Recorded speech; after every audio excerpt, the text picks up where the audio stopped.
नमस्कार मित्रों, स्वागत है आपका। लीजिए प्रस्तुत है कुबेरनाथ राय जी का निबंध उत्तरा फाल्गुनी के आसपास। यूजीसी नेट की परीक्षा में ये संकलित किया गया है सिलेबस में। परीक्षा नजदीक होने के कारण निबंध श्रृंखला तो आपको कम से कम पूरी कराने का हमने निश्चय किया है। देखिए, वर्षा ऋतु की अंतिम नक्षत्र है उत्तरा फाल्गुनी। हमारे जीवन में गधे पचीसी सावन मन भावन है, बड़ी मौज रहती है। परंतु 27वें के आते आते घनघोर भाद्रपद के असनी संकेत मिलने लगते हैं और तीसी के वर्षों में हम बहुत विध्युन्मय भाद्रपद के काम, क्रोध और मोहों का तमिश्रित सुख भोगते हैं। इसी काल में अपने अपने स्वभाव के अनुसार हमारी शिक्षा कृतार्थ होती है। फिर 40 में लगते लगते हम भाद्रपद के अंतिम नक्षत्र उत्तरा फाल्गुनी में प्रवेश कर जाते हैं और 2-4 वर्षों बाद अर्थात उत्तरा फाल्गुनी के अंतिम चरण में जरा और जीर्णता की आगमनी का समाचार काल तुरंग दूर से ही हिनहिना दे जाता है। वास्तव में सृजन संपर्क सावधान, सतर्क, सचेत और कर्मठ जीवन को हम जीते हैं वह है 30 और 40 के बीच। फिर 40 से 47 तक उत्तरा फाल्गुनी का काल है। इसके अंदर पग निपेक्ष करते ही शरीर की चतुर्मियों में थकावट आने लगती है। अस्थि जायते व्यर्थ्यते, ये तीनों धीरे धीरे शांत होने लगती है। उनका योग वेग कम होने लगता है और इनके विपरीत तीन विपत्रिमणे अक्षिजते विनश्यति प्रबलतर होती है। उन्हें प्रदोष बल मिल जाता है और वे शरीर में बैठे रिपुओं के साथ साठगांठ कर लेती है और फल होता है जरा के आगमन का अनुभव। 45 के बाद शीश पर काश फूल फूटना शुरू हो जाता है। वातावरण में लोमड़ी बोलने लगती है।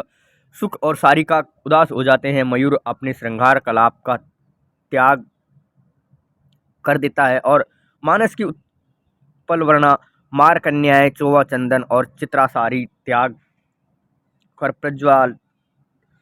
प्रव्रज्या का कालपल वसन धारण कर लेती है। अतः बचपन भले निर्मल प्रसन्न हो, गधे पच्चीसी भले ही मधुमंती मधुने हो, परंतु जीवन का वह भाग जिस पर हमारे जन्म लेने की सार्थकता निर्भर है 25 और 40 या ठेल ठाल कर 45 के बीच पड़ता है। इससे के पूर्व हमारे जीवन की भूमिका या तैयारी का काल है और इसके बाद फलागमन या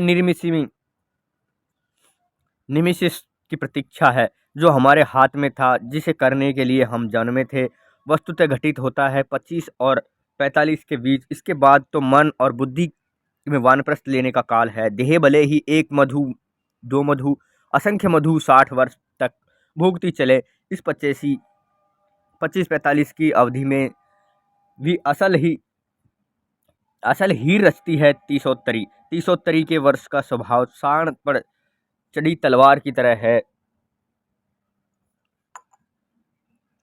वर्ष प्रतिवर्ष उन पर नई धार, नया तेज चढ़ जाता है। 45वें वर्ष तक मुझे क्रोध आता है इन लोगों पर जो विधाता ब्रह्मा को बूढ़ा कहते हैं और चित्र में भी प्रतिमाएं उन्हें वयोवृद्ध रूप में प्रस्तुत करते हैं। मैंने दक्षिण भारत के एक मंदिर में एक ब्रह्मा की एकांत सुंदर तिरोत्तर युवा मूर्ति को देखा था। देखकर ही मैं कलाकार की औचित्य में मानसा पर मुग्ध हो गया। जो सतर्क है, सृष्टि करता है, वह निश्चय ही चिर युवा होगा। प्राचीर या बहुकालीन का अर्थ है जर्जर या बूढ़ा नहीं होता। जो सतर्क सर्जक है, पिता है, प्रोस्पेक्ट है, नई सी लीक का जनक है, प्रज्ञाता है, वह रूप माधवा या रोमांटिक काम किशोर भले ही न हो, परंतु वह दांत झरा, बाल झरा, गलित फलित महम कैसे हो सकता है? उसे तो अनुभवी पंगुई तिरोत्तर युवा के रूप में स्वीकार करना होगा।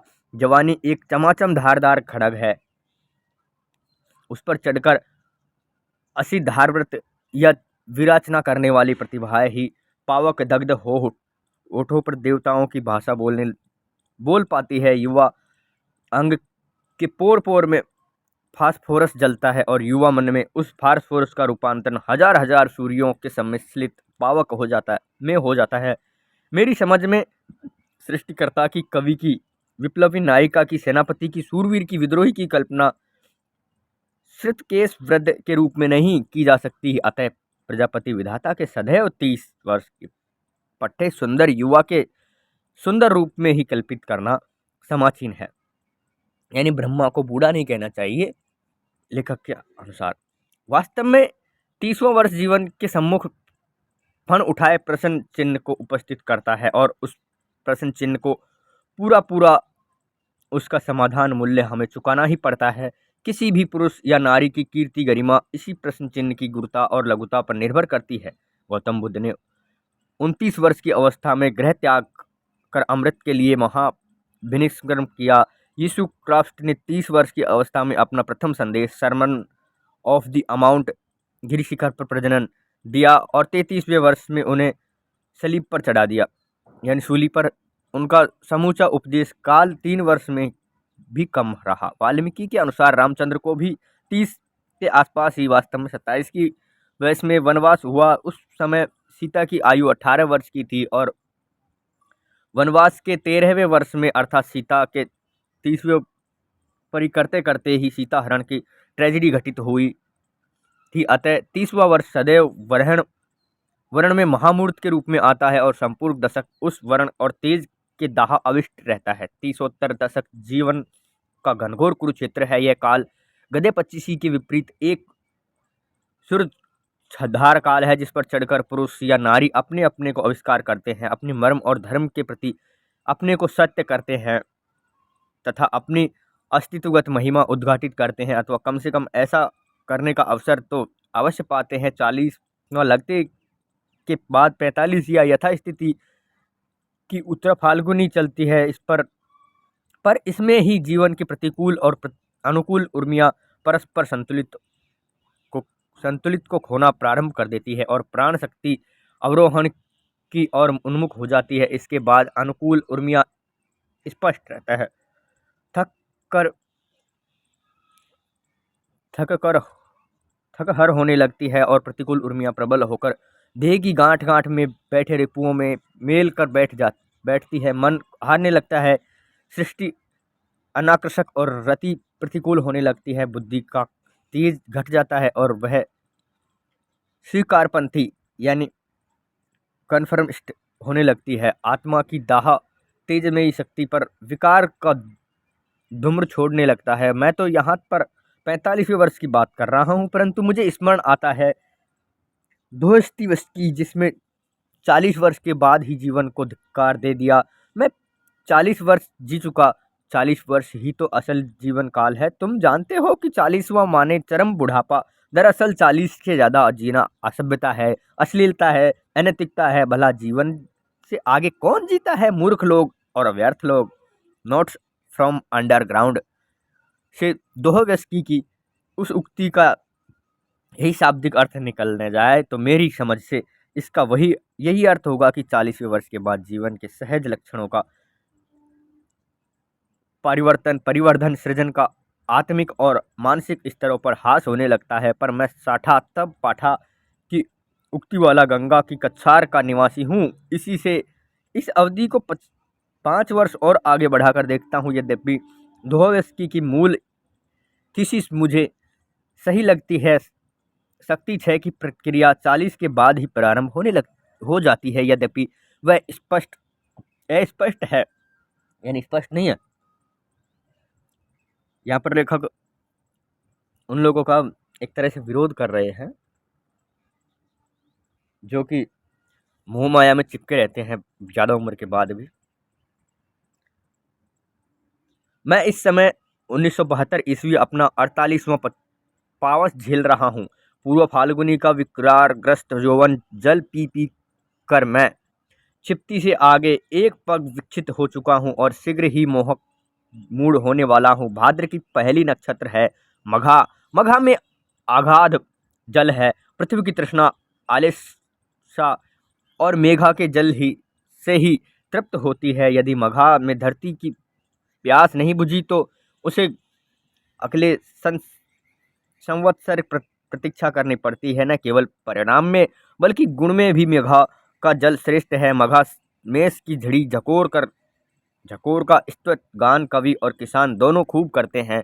बरसे मघा झकोरी झकोरी मोई दूनी नैन चुए जस ओरी मघा बरसी मानो दूध बरसा मधु वर्षा। इस मघा के बाद आती है पूर्व फाल्गुनी, जो बड़ी ही रिद्धि कंडम नक्षत्र है। इसका पानी फसल जायदाद के लिए हानिकारक तो है ही, उत्तर भारत में बाढ़ वर्षा का भय भी सर्वाधिक इसी नक्षत्र काल में रहता है। इसी से उत्तर भारतीय गंगा तीरी किसान में एक कीर्तिनाशा शर्मनाशा नक्षत्र मानते हैं। इसके बाद आती है उत्तरा फाल्गुनी भाद्रपद की अंतिम नक्षत्र, जो समूचे पावस में मघा के बाद दूसरी उत्तम नक्षत्र। इसका पानी स्वास्थ्यप्रद और सौभाग्य कारक होता है। इस 38वें पावस में अपने अपने जीवन का पूर्व फाल्गुनी काल भोग रहा हूँ, यद्यपि साथ ही साथ द्वार पर उत्तरा फाल्गुनी का आगमन भी देख रहा हूँ। 40 आने पर में अब कितनी देर है।